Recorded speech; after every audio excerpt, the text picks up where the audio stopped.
Kumusta po kayo? Bago po ang lahat, first things first.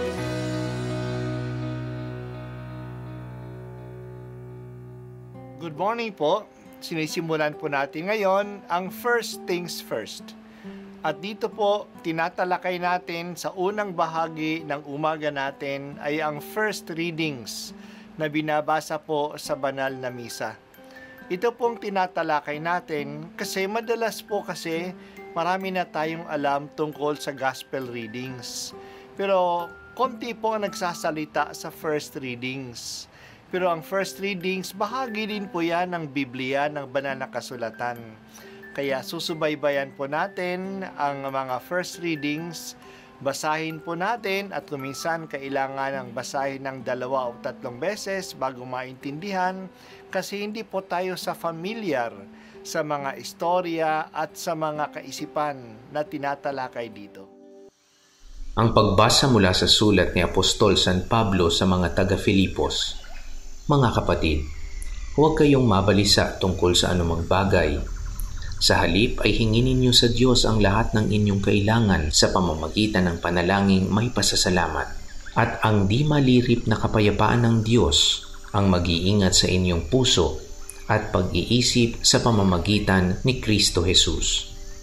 Sa wakas, mga kapatid, dapat maging laman ng inyong isip ang mga bagay na karapat-dapat at kapuri-puri, mga bagay na totoo, marangal, matuwid, malinis, kaibig-ibig at kagalang-galang.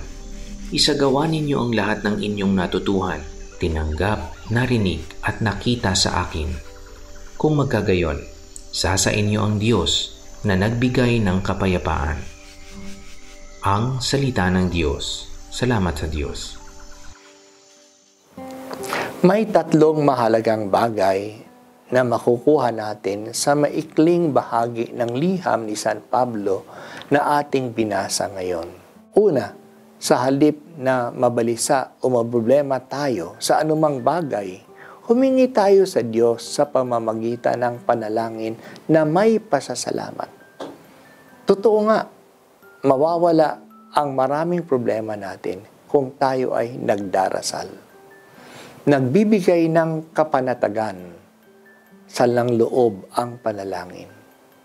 Hindi tinatanggal ng panalangin ang problema, pero binibigyan tayo ng liwanag kung paano ito harapin at pinatatatag ang ating loob. Ang pagkabilisa ay nakapanghihina lang ng loob. Pero ano ba ang masasabi nating panalangin ng may pasasalamat?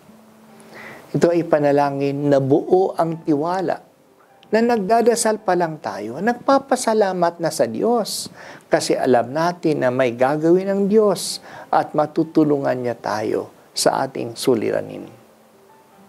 Humihingi pa lang, nagpapasalamat na sa katiyakan na kikilos ang Diyos.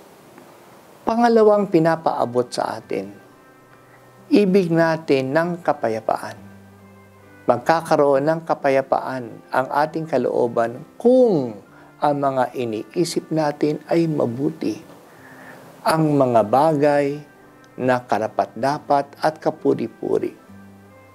Nagsisimula ang kapayapaan sa ating pag-iisip. Kung mapayapa ang ating iniisip, mapayapa din ang ating damdamin at maging mapayapa din ang ating pagkilos. There is a need not only on control over our actions, but also control over our thoughts. Bantayan natin ang ating mga iniisip. Pangatlong aral, hinihikayat ni San Pablo ang taga-Filipos ng ganito, isagawa ninyo ang lahat ng inyong natutuhan. Tinanggap at narinig na nakita sa akin. Ang tapang ni Pablo. Masasabi din ba natin ito sa ating mga anak, mga estudyante o mga nasasakupan? Isagawa ninyo ang nakikita ninyo at narinig ninyo sa akin. Ang buhay ba natin ay tunay na halimbawa para sa iba, na mahikayat natin silang tularan tayo? Nagiging example ba tayo sa iba? Pinadala tayo ni Jesus na maging mga saksi, hindi lang mga guro. Tinataya ng saksi ang kanyang buhay sa kanyang sinasabi. Naranasan mismo niya ang katotohanan. Committed siya sa katotohanan na kanyang pinapahayag. Hindi lang niyang ito narinig o nabasa. Ito'y kanyang naranasan. Ang isang malalim na pagsasaksi ay ang pagsasabuhay ng katotohanan na kanyang naranasan. Kaya tulad ni Jesus, dapat din natin masabi sa iba, follow me. Sundan niyo ako. Maging maingat tayo palagi kasi nakikita tayo ng mga tao at naririnig ang mga salita natin. Walang ibinubulong na hindi ihahayag sa bubong ng mga bahay, sabi ni Jesus. Wala naman tayong ikinahihiya. Sana wala tayong ikinahihiya na malaman ng iba tungkol sa buhay natin. Panginoon, liwanagan at gabayan mo kami upang maging malinis at karapat-dapat ang aming iniisip.